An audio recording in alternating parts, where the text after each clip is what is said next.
welcome to Listen, Love, Connect. I am so excited. Today I actually have two guests. I have Christopher, who writes music for music therapy and to bring awareness to mental health. And then my mother is joining me because she is the one who introduced me to Christopher. So let me invite them. Oh, and by the way, happy Mental Health Action Day and Global Accessibility Awareness Day. Okay, I'm going to be inviting them on right now.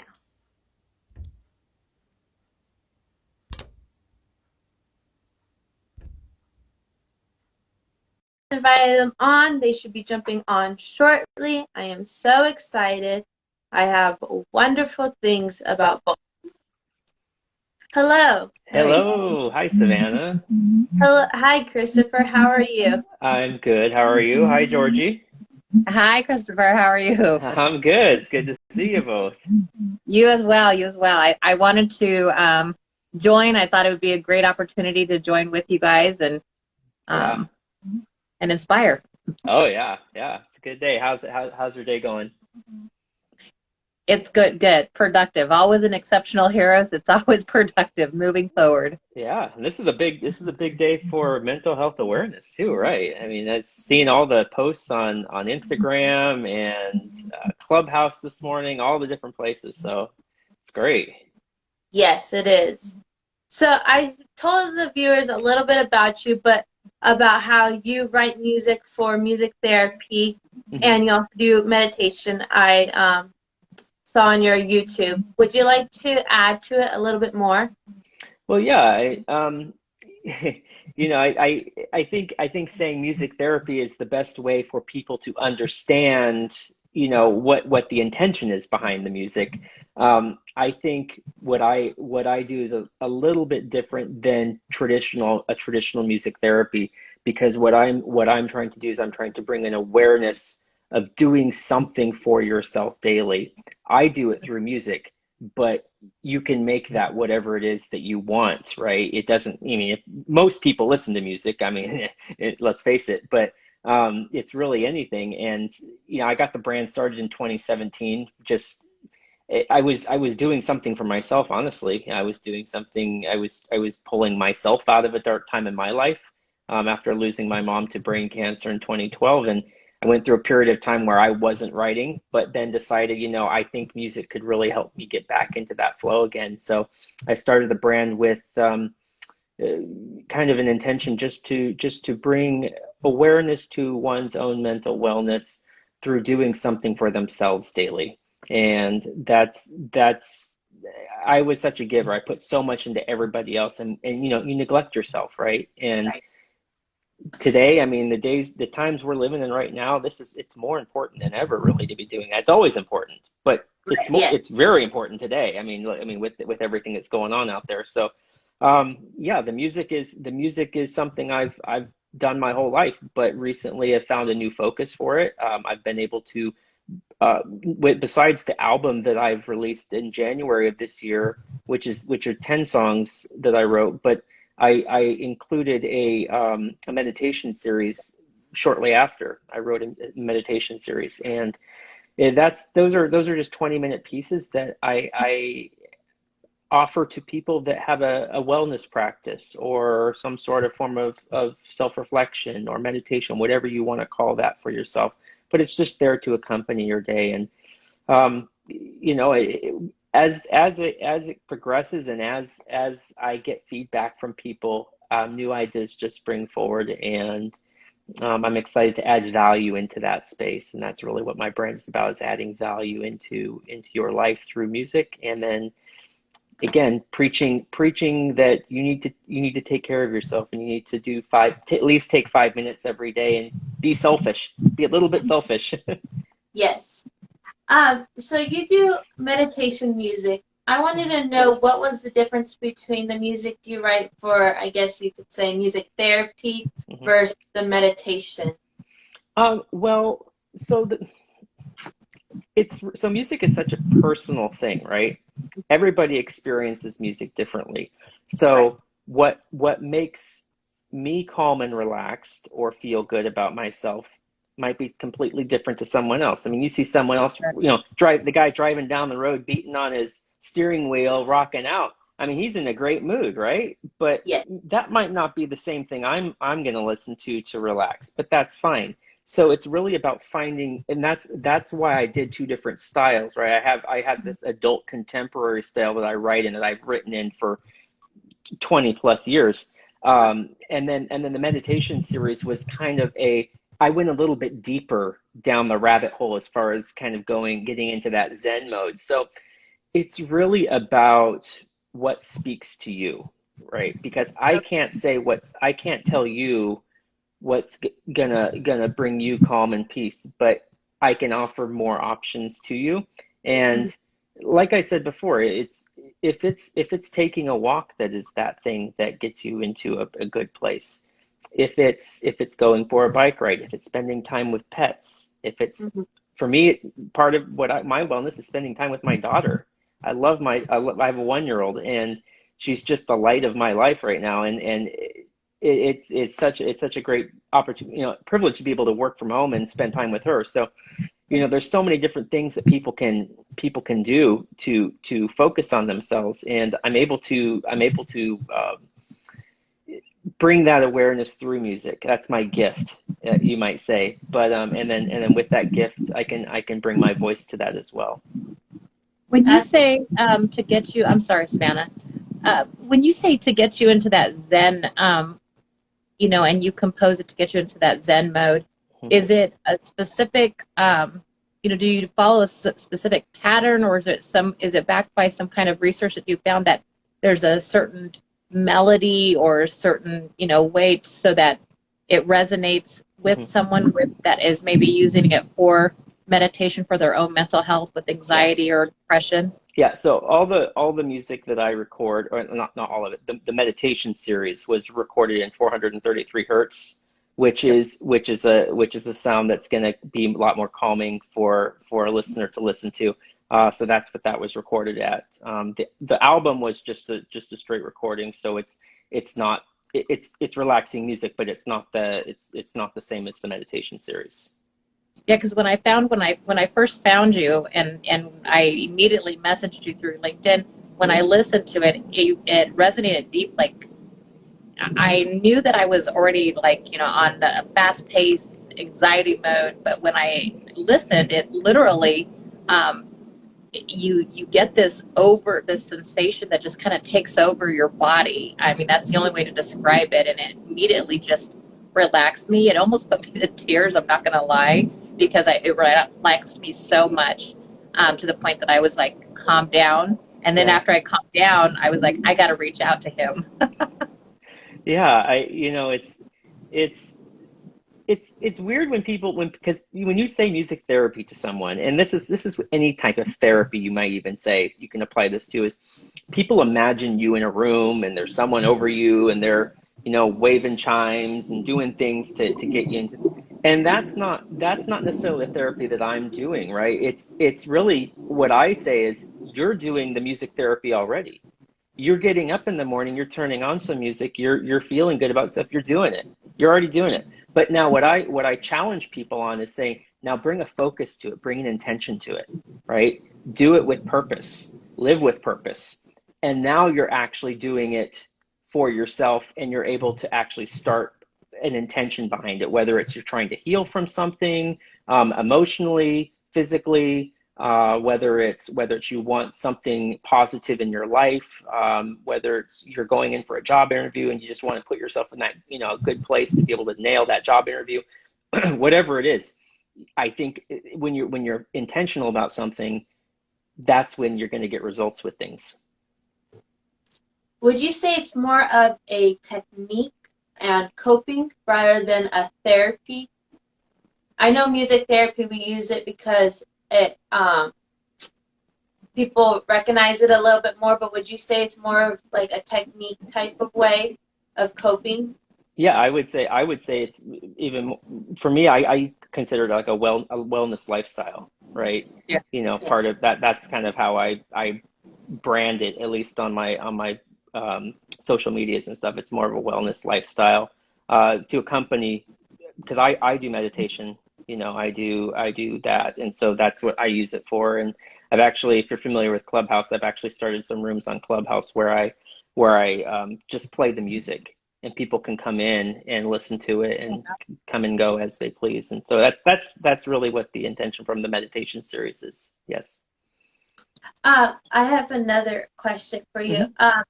What inspired, because you've written so many, what inspires you for each one to help with mental health? Yeah. Well, you know, when I started the brand, I wrote 3 songs. In 2017, I wrote 3 songs specifically for mental health awareness. That was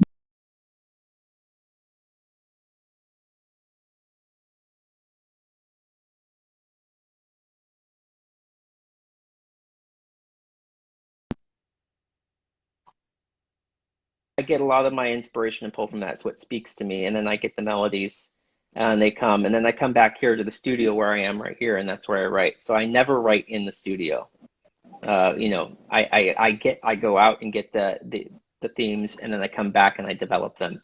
And I guess to answer your question, where the mental health aspect ties in is because I lived with a mom growing up who suffered with depression.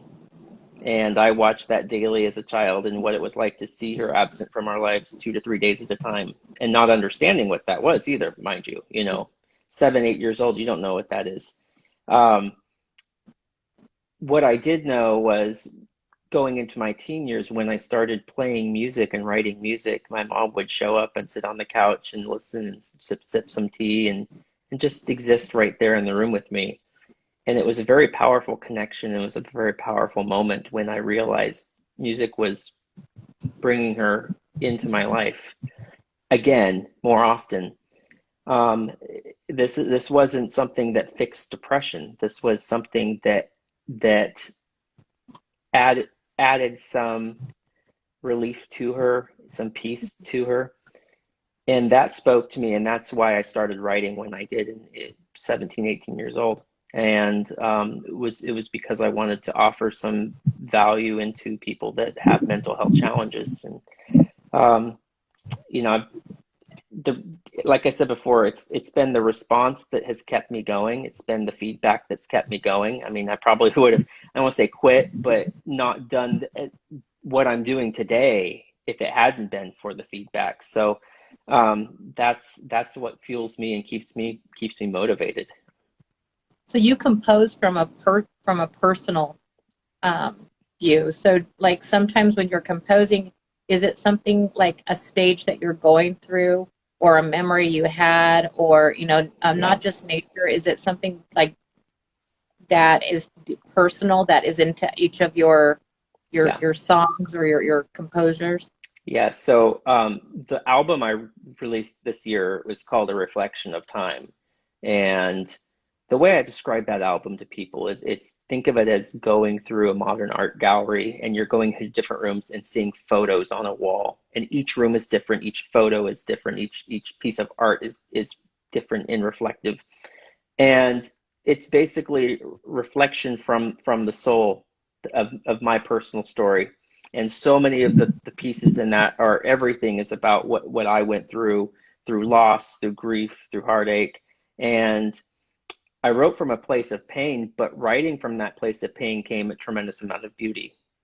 Mm-hmm. And it allowed me to get to a place in my life where, I have a 1-year-old now, and I can raise her in a very positive way, because 10 years ago, I wasn't, 8 years ago, I was not in a good place. So it's really been my savior in life, music has. And that's why I'm so passionate about what I do and writing, and then again, passing it on to others and expressing that to them.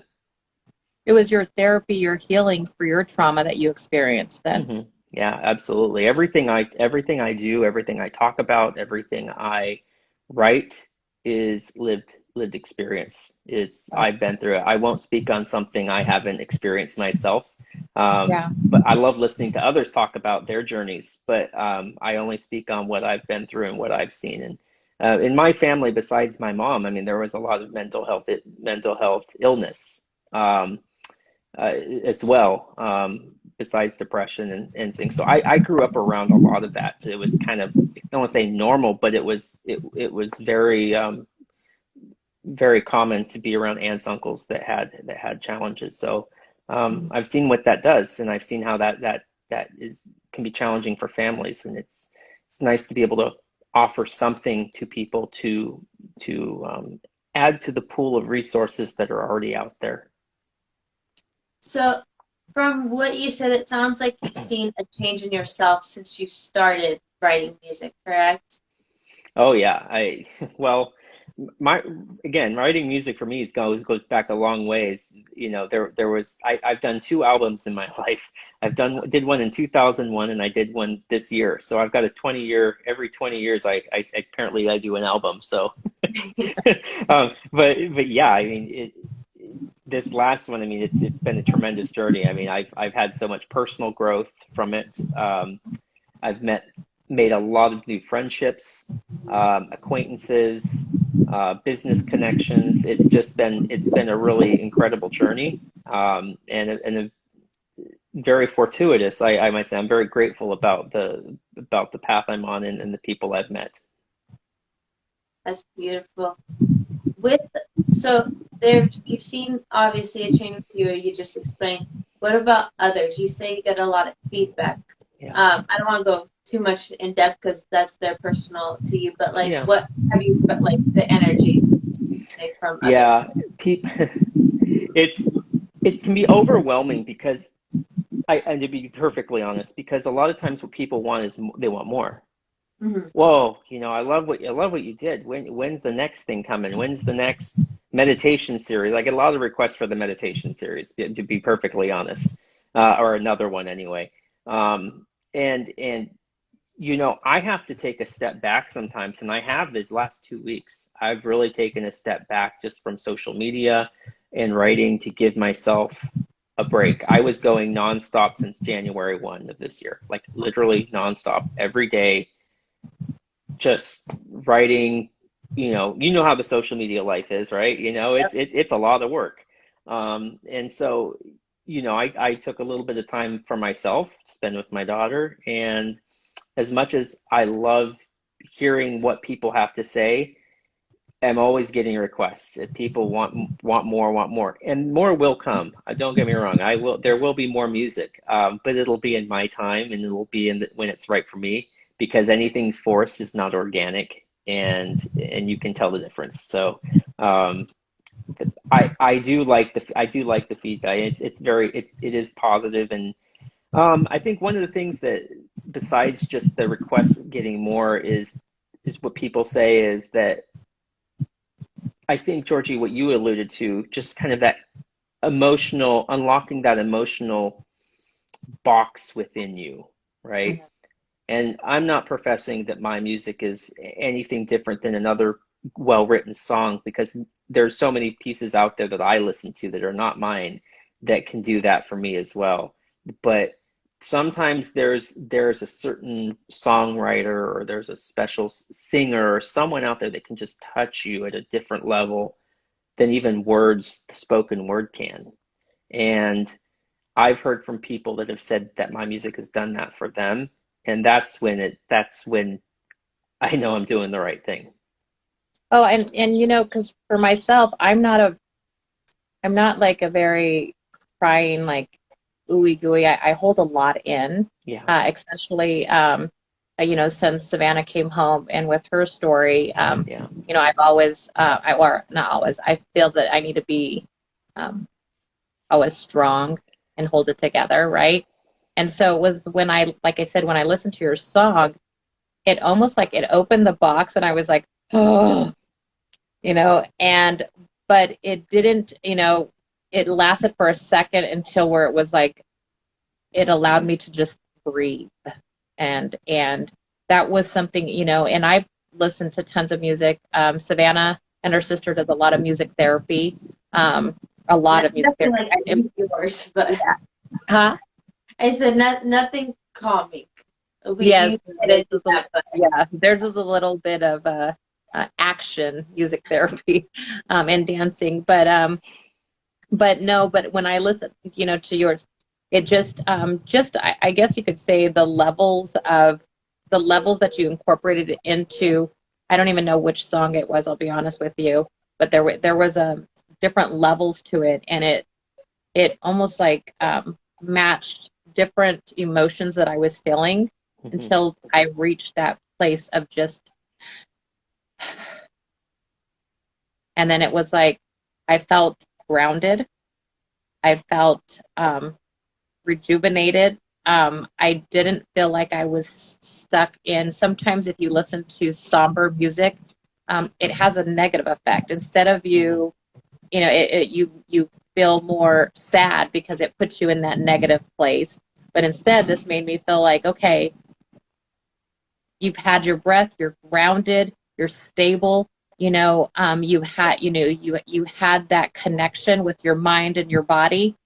Because I know my body very well, and so it allowed me to move forward, and it even gave me the encouragement to reach out to you, because I mean, there's been so many people that, Savannah and I, since she's been teaching me a lot about mental health and disabilities, that we've reached out to, just to correspond with or partner with it in some capacity to bring more awareness to mental health and wellness issues that need to be, brought attention to, and therapeutic and techniques.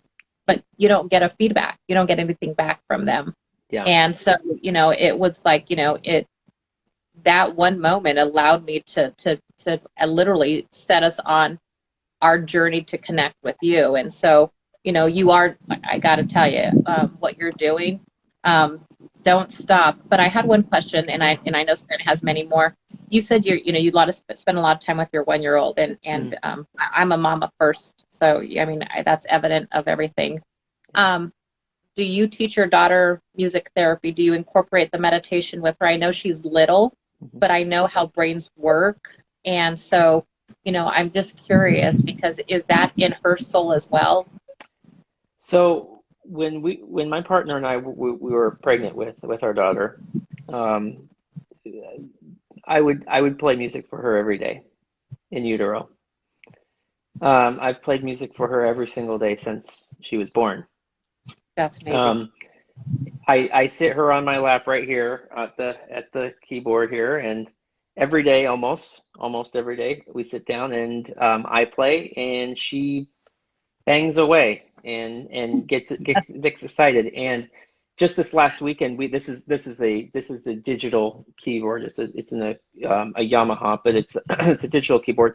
This weekend we went out and we bought an acoustic upright piano, and brought it home. It's a beautiful piano, and it's going to be for her when she gets older. And if she decides she wants to take lessons, that'll be available to her. But music is such a big thing. My grandfather really gave me the appreciation for music, classical music. I was classically trained, and that was a tremendous gift, because not everybody has that gift. And when I say he listened to classical music, he took it with him everywhere. He worked on a 50-acre farm, and he had his radio everywhere he went, and he listened to it all the time. And so I know all the songs because of him. And that's something I do with my daughter every morning. We turn on classical music and we dance in the kitchen. We play. It's in her life all the time. That's wonderful. How long has it been in your life?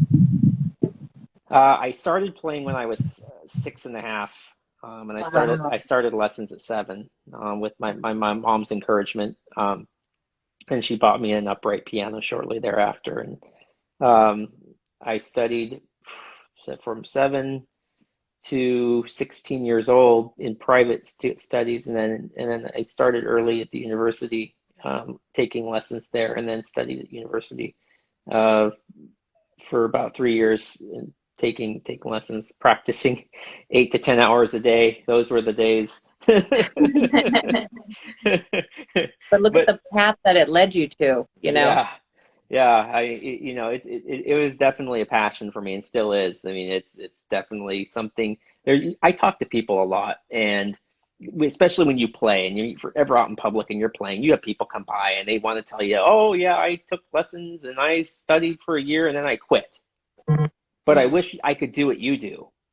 And I said, well, you wish you just had the talent to be able to perform something at a level that takes over 10,000 hours to get to, right? But you didn't want to put in the work, so it wasn't a passion.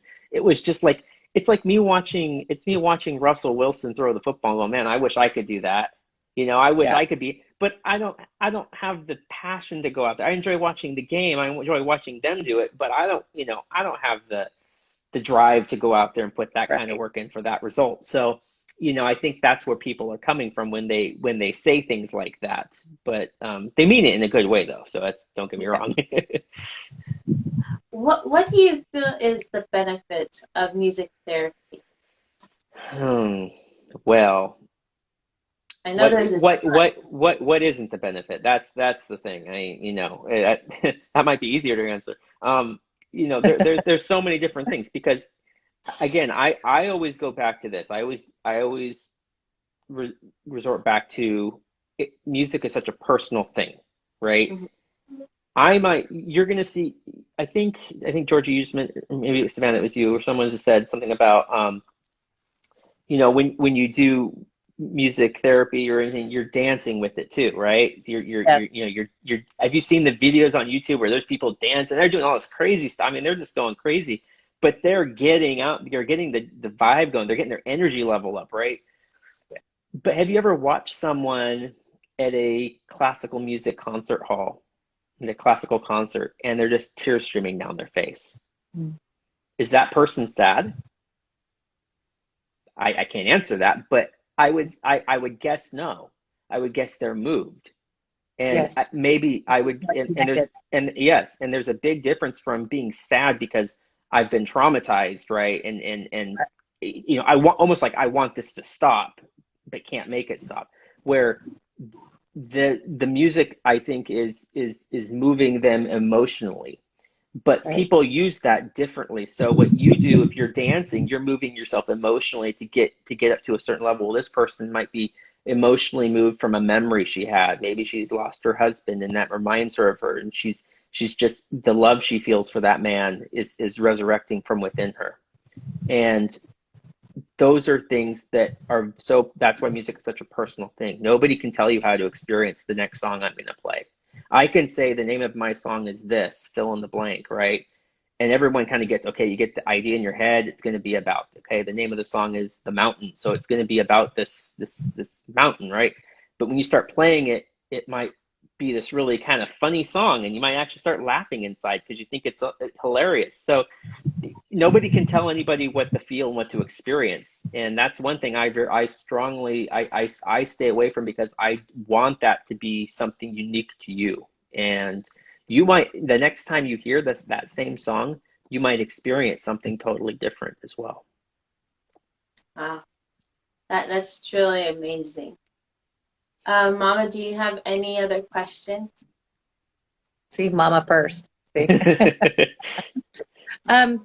You know what? No, I just, Christopher, I just want our, we get a lot of more views when we post it. I want them to know a lot about by Christopher Booth, your plans, more about Clubhouse. Unfortunately, Christopher Samsung is not there yet. They are. They are. Are they? They are. I just got a notification the other day that said it is available to Android. So look into it. It might be a select few, but it's actually happening. So you should be there very, very soon. Soon. Great. No. Yeah. But, so, I want them to know about what you're doing on Clubhouse, and then, any, projects coming up, and then where they could, either download, purchase, all of your songs and start, Well, I don't sell my music. I put it on YouTube right now, and it's all there at youtube.com/bychristopher. It's my meditation series is there. My albums are there, so you can listen to all that. I do have a Clubhouse, which is my handle there is @bychristopher1, and I'll go on from time to time and do meditation rooms, mindfulness rooms. More or less, I'm kind of hopping from room to room that people want me to play in, usually at the end of their talks, and adding value where I can there. projects, I'm working on developing a more it's called a Pianoscapes. That's the working title anyway. And the Pianoscapes is going to be something that's in between the album and in between the meditation series. So it's going to have a little bit of, it's going to kind of be able to float throughout your day in the background without being too distracting. It's going to kind of have this, yeah, nice piano music just to kind of accompany your day. And it's going to be kind of an ongoing series. It's really not going to have a finality to it. It's going to just keep going, and it's going to be something I can add to as I have a song that seems appropriate that can fit that. So look for that to start showing up on YouTube here in the next few weeks. Do you encourage all ages, even children, or do you plan on creating some kind of classical for younger minds? Oh, it's funny you asked that, because like I said, I have a 1-year-old, so I've been thinking about something here for young minds. Let's put it that way. I'm working around that. I've been thinking about some things. I'm not going to say too much because I don't have anything solid yet. But yes, I am. Sure. That is a thought that I've actually gone over and That's dabbled exciting. in. So yeah. Well, I have a 3-year-old niece, and I know that my sister teaches her a lot of, like, when she's having her moment, because I hate that word, temper tantrum. It's a moment. They're having a moment. Yes. And she'll say, breathe in through your nose, out through our mouths. And then she has this, like, little, rhyming thing that she says. And so it's funny, I'll hear my niece, and she'll say, breathe in through my nose and out. But she does it in song. So my daughter is she's only one, but I'm teaching her how to do the in through the Yep. like that, and she goes, and she's doing she's doing it really quick. It's like a really almost like she's let's get it over with. but we're working on it, so it's baby steps. That's exciting. Yeah. Well, Savannah, I just want to say thank you for letting me join on this one. I don't join in all of the Love, Listen, Connect series because I'm in the background doing my thing to help us with our business. But I feel like Christopher's a new friend of Exceptional Heroes, and I wanted to jump on and I hope there's more things that we can do together, if anything, promote one another and support one another. Absolutely. And spread awareness. But Savannah, thank you very much, sweetheart, for letting me join. Yes, I'm so happy that you guys were able to connect and we were able to do this, and I hope this is not the last time Christopher and all of us can get together on Instagram or even off Instagram. Yeah, absolutely. And I appreciate everything that you're doing. I've been following you and watching your work, and I'm excited for everything you have coming out this year. And so just props to what you're doing and for the mental health community, everything. So I really admire what you're doing. Thank you so much. Where can people find you other than YouTube? YouTube, here on Instagram, Awaken Music Productions on Instagram. Let's see, where else am I? Oh, I'm on LinkedIn, Christopher Booth on LinkedIn. And then those are pretty much my big social media handles. I don't go into Facebook. I've been off of Facebook for a while, but I like Instagram and YouTube. They seem to be working for me well. I use all of them, and I mainly use Instagram. So yeah, funny. The other ones, but it's so hard when there's so many. I know. There's like a new one every single day. Yep. Well, thank you so much, everyone, for joining us. Thank you, Christopher, and thank you, Mama. Thank you. Everyone have a great mental health action day. I'll be posting this later on so you can rewatch it. And always remember to listen, love, connect. Bye.